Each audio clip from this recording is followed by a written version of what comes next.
Halo Sobat Autodream.com, sekarang gue sedang ada di bengkel khusus perbaikan mobil listrik Dirgantara atau Semesta EV, dan gue sekarang bersama Om Bastian. Siap, Om Halo. Jeffrey. Halo. Apa kabar Om? Baik, Om. Sekarang dia lagi viral banget nih di Iya. media sosial. Ada beberapa kali benerin mobil BYD E6 bekas taksi dan beberapa mobil listrik lainnya. Nah, sekarang gue punya banyak pertanyaan nih untuk Om Bastian. Nah, biasanya kan orang kalau mau beli mobil listrik kan khawatir nih sama perawatannya, atau nanti kalau baterainya rusak gimana? Karena dikenal baterai mobil listrik itu sangat mahal. Ya. Mobil apa aja sih yang udah pernah Om Bastian benerin baterainya? Dan masalahnya tuh paling sering apa?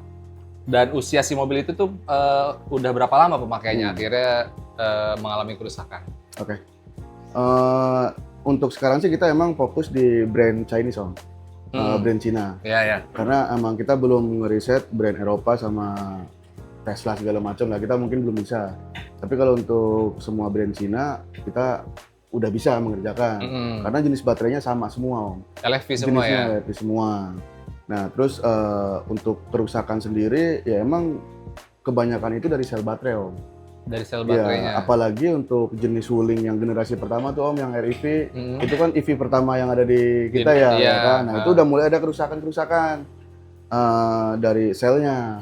Dia 36 sel, cuman sebenarnya nggak mati semua, Om. Itu Oke. paling cuma ada 4 sampai 5 sampai 7 sel lah paling. Berarti maksimal sampai 7 sel yang Iya. mati? Rata-rata tuh di bawah 10, Om. Rata-rata di bawah 10 ya, Di bawah dari 10. 36 sel itu ya? Iya, itu yang udah drain ya. Drain itu jadi dia ketika di charge penuhnya cepat, ketika dikasih beban, dropnya cepat. Nah, Oke. seperti itu. Jadi itulah yang kita ganti sel per sel. Tapi usianya udah lumayan lama juga itu ya? Usianya kalau REV kan dari 2002, berarti udah 4 tahun lah. Iya, 4 tahun ya. 4 tahun masa berjalan. Yang udah kita kerjakan selain BYD E6, terus ada Neta V. Ini Neta V ada lagi. Kemarin juga baterainya ini yang ini kita bongkar juga. Tapi lebih mudah loh dari Iya, REV kan? lebih mudah. Cuman ini dipakai online, Om. Oh, dipakai taksi Iya, online? kilometernya tinggi banget. Oke. Itu baterainya juga udah mulai banyak bermasalah. Nah, terus kemarin juga ada Neta X-nya kita Oh, pernah Neta X ngatasin. yang SUV itu? Yang gede. Iya, yang SUV-nya. Ya, kita pernah ngatasin. Oke. Terus ya Omoda bisa Seri di Omoda. belakang kita ya kan. Ini lagi proses. Kalau Omoda ini nggak cuma dari baterai doang, Om. Dia memang bekas crash. Terus ya kalau yang ini malah dia bekas nyebur ke air. Kalau yang depan tuh bekas crash ya kan. Jadi ketika crash itu baterai itu pasti ikut di cut off. Ketika udah cut off itu Ya, mengalami harus turun ya? baterai. Nah, ketika udah ada kejadian cut off kayak gitu, ini kayak Omoda kayak gini. Itu ketika dibawa ke dealer bengkel resmi ya, itu diminta ganti baterai ESI. Oh iya, pasti lah, Iya, satu gelondongan kan? minta diganti baterai pack. Padahal itu cuma di cut off dari ada namanya relay kontraktor di dalam baterai itu. Nah, dia tuh putus. Dia tuh putus, sebenarnya masih selnya itu kemungkinan masih bisa selamat. Masih bagus loh selnya. Itu kita bongkar selnya masih oke semua. Cuman dari modul-modul aja sih yang emang dia sistemnya itu ketika airbag nyala, baterai itu otomatis cut off. Oke. Biar arus itu nggak tetap lari ke engine, ke depan, ke motor. Jadi menghindarin risiko terbakar atau arus bocor gitu. Nah, kalau kayak ini nih, si Neta V. Ini kan tadi untuk dipakai untuk taksi ya? Ya. Kilometernya udah tinggi. Kerusakannya itu seperti apa? Maksudnya sel dari baterainya kah yang salah satunya ada yang mati, atau kesehatan baterainya menurunnya parah atau Ya, gimana? kalau untuk yang Neta V ini sendiri, karena dia kan untuk mobil EV sekarang dia sistem pendinginan baterai itu pakai Cylink, Om. Dia gabung sama kompresor AC buat pendinginannya. Iya. Nah, si Neta V ini AC-nya itu bermasalah awalnya. Tapi dipaksa running, dipaksa jalan. Jadi baterai itu overheat terus-menerus. Oh. Sampai satu modul itu short. Benar-benar short, benar ya kebakar, Om. Kebakar. Di satu modul. Kan dia kan rangkaian modulnya kalau Neta ini ada 8 ya. Di rangkaian pack-nya itu. Nah, satu modul tuh bener itu ada bekas gosongnya. Oh, Nah, itu kita ganti kemarin sel di bagian modul yang pertama. Kita ganti, dia ada kurang lebih ada 12 sel. ada 12 sel. Iya, kita Tadi kan kalau REV ada 36. 36 dia Maksudnya kalau si Neta ini banyak, dia 112 sel loh. Oh, 112 sel. 112 sel. Berarti secara volt Lebih besar. voltasenya lebih besar si Neta ya? Itu 350-an gitu. Tadi beberapa sel yang rusak kan kayak di REV, di Neta gini. Mobil datang ke sini kondisinya masih hidup? Kalau REV kebanyakan towing Om, mati semua. Oh, udah mati Udah semua? nggak bisa ready karena dia ketika ada problem, mobil itu ngedeteksi ada masalah nih di baterai, Heeh. entah itu voltasenya yang terlalu jauh, difference-nya, atau dia ada sel yang panas, yang overheat, itu mobil pasti nggak bakal mau ready. Jadi mati total ya? Hidup mah hidup Om, tapi cuma hidup instrumennya aja. Oh, instrumennya aja. Iya, instrumennya. Cuman dia nggak mau jalan. Dia pasti langsung di cut off arus dari baterai itu sama mobil. Nah, kalau Gitu. si Omoda sendiri, Cherry ini kan ada 2 nih, sama yang hitam tuh di depan. Terus sama ada Hyundai juga tuh, Hyundai Ioniq. Ioniq yang pertama ya. Itu gimana? Kalau Ioniq sendiri datang ke sini itu baterainya emang udah mati Om, udah 0 voltasenya. Berarti towing dong ke sini? Towing, Oke. tetap towing ke sini. Nah, dia ada 3 sel Yang rusak? mati, udah 0 sama sekali, Oh, udah oke. nggak ada voltase. Nah, itu mau kita bongkar, cuman kalau untuk Hyundai kita masih lagi nyari nih, karena kan untuk penggantian part itu kita harus nyari partnya penggantinya dulu. Part penggantinya dulu. Iya, nah kita masih belum dapat yang bisa dijual eceran per sel kayak gitu. Adanya per modul itu ada. Sedangkan si customer-nya kan pengen buat menghemat budget per selnya aja. Iya, per selnya aja harus ya. Kalau per modul itu harganya emang agak lumayan. Untuk Omoda dua-duanya itu bekas crash Om. Dua-duanya bekas crash ini. Bekas crash semua.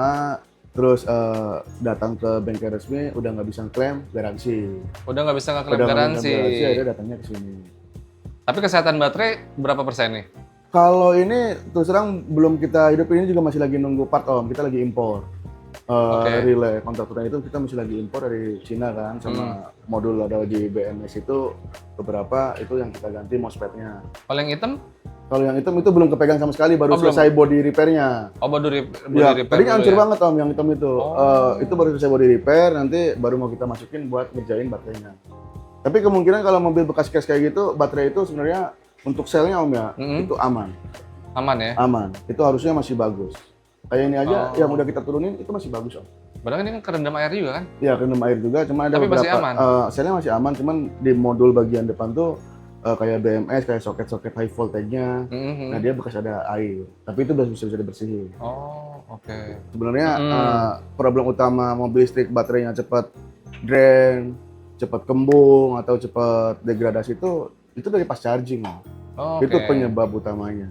Terlalu sering mobil itu dipakai pas charging, itu semakin cepat memperpendek usia sel. Karena ketika dia pakai pas charging itu voltase itu lari-lari Om. Belum tentu BMS mobilnya bisa ngejar buat ngebalancein.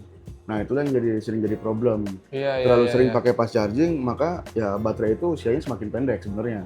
Iya, karena kan biasanya dia dari 20% dipaksa untuk 80% cepat, dan pas udah nyampe 80% ditahan tuh dia.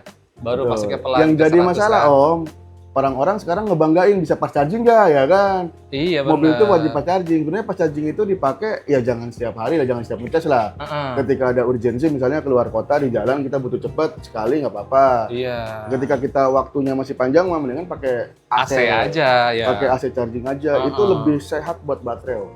Lebih sehat buat baterai dan usianya cycle-nya itu bisa dapat sampai puncak. Ya sama kayak handphone aja sebenarnya ya. Iya, sama kayak handphone aja. Benar, Itu jadi ketika semakin sering dia pakai fast charging, itu semakin cepat degradasinya. Ketika udah misalnya seiring pemakaian itu bisa berkurang lagi Om. Apalagi dia kayak tadi saya bilang, sering fast charging ya kan. Nah, itu mempercepat baterai itu drain. Benar-benar drain, benar-benar pada kembung Om. Om bisa lihat nih, ini bekas fast charging semua Om. Ini kembung sampai pada kembung-kembung kayak gini. Ini ya efek dari fast charging. Ini padahal dia pakai 40 kWh. Apalagi pas charging yang sekarang sampai 120 kWh ya. Yang paling cepat yang Ultra Voltron, hyper fast charging itu yang ada di sana di Gading Serpong. Dia tembus 360 kWh. Wow. Ya kan? Itu ya bisa dibayangin lah kalau misalnya sambil mobil itu sambil colok scanner Om. Ya kan, sambil pengecesan, sambil colok scanner nih OBD kita kontrol voltasenya. Wah, itu loncat-loncat semua. Nah, yang orang sering ngerasa, loh kok range gua berkurang ya? Jangan salah dari pengecesan Om.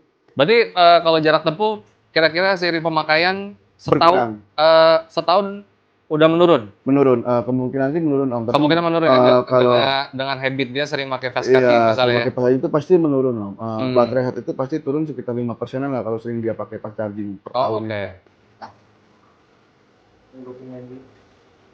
Nah, biasanya kalau mobil udah mungkin umurnya udah 4 tahun atau beberapa kali pemakaian gitu, itu kesehatan baterainya berapa persen sih Om menurunnya?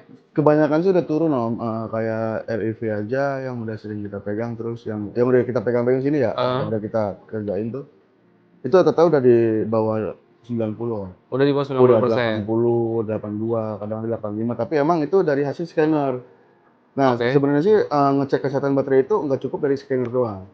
Harusnya? Harusnya kita sambil tes running-nya, tes jalannya, ya tes kan. jalannya ya? Kita kasih jalan, kasih beban, nah nanti setelah dikasih beban tuh, baru kita cek lagi. Jangan cuma 1 kali colok keluar hasil, baterai health segini ya kan. Mhm. Jangan langsung itu pakai acuan. Oh. Coba dulu pakai jalan dulu mobilnya ya kan, kasih beban, jalan lah sekitar setengah jam, Heeh. colok lagi, dia berubah lagi Om. Oh, biasanya berubah lagi ya? Berubah lagi baterai health-nya. Karena dia baterai health itu kadang scanner itu ketika dia OBD-nya nyolok, kondisi baterai lagi rata nih, Heeh. voltasenya, dia ngebacanya bagus Om.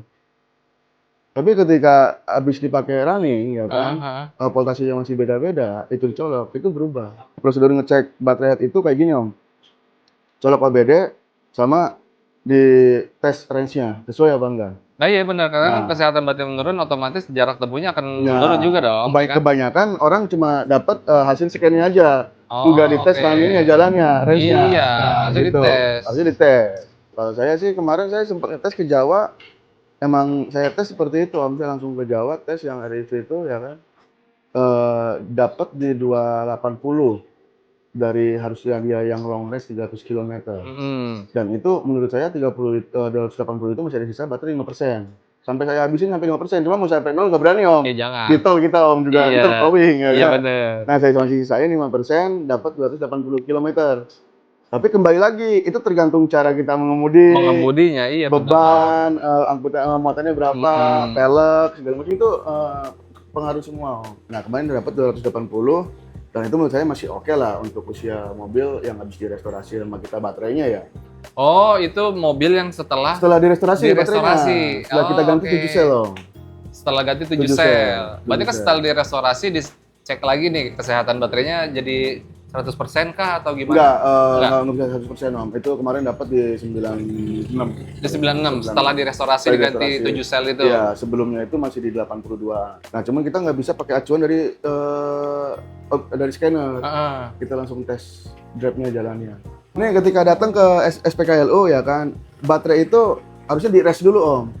Di rest dulu gimana maksudnya? Di-rest dulu itu jangan langsung begitu SPKLU tuh jangan langsung nyolok lo. Ya kan? Oh, didiemin dulu biar Lu diemin biar dingin dulu. Biar dia ngeres. Bahasanya bukan dingin, ngeres. Oh. Biar voltasenya itu yang tadinya berjauhan, Masih, dia di balancing sama BMS-nya. Deket nih, rata. Jadi dia balance Nah, dulu. balance dulu ketika itu cukup paling 5 menit Om, diemin aja dulu. Setelah ya sambil nyeken barcode di SPKLU kan. Iya 5 benar menit. benar. Nah, setelah 5 menitan baru colok Baru Om. colok. Itu naiknya bisa rata, tapi kalau misalnya baru datang ada 1 sel nih, langsung colok. Ini masih di atas Om. Misalnya posisi sel yang lain 3,1 volt ya kan, yang ini tuh 3,2. Nah, ntar yang penuh duluan yang ini Om. Ketika udah 100%, Pincang jadinya ya? iya, mobil itu pasti putus, cut off. Kan ini nyampe 100% duluan nih. Iya. Nah, yang lainnya masih 80% Yang lain nih. belum. Mobil tuh cut off. Ketika entar yang ini turun, dia ngeresnya di 80% Om aslinya Om. Tapi di layar, di indikator itu 100%. Ya udah karena 100%. penuh. Nah, ketika dipakai, loh kok berkurang ya? Ya kayak gitu karena belum rata. Jadi, Karena semua mobil listrik tuh oke. baterainya bukan cuma satu Om, inget Om. Dia di Banyak. dalamnya itu rangkaiannya ada serinya banyak Om. Ada serinya berapa banyak ya? sel Iya. banyak. Tadi kayak REV 36. Nah, 36. Kalau yang si sampai Meta 100 ya 100-an. kan, 100-an sel. Nah, satu sel itu sama semua enggak? Itu yang jadi problem Om.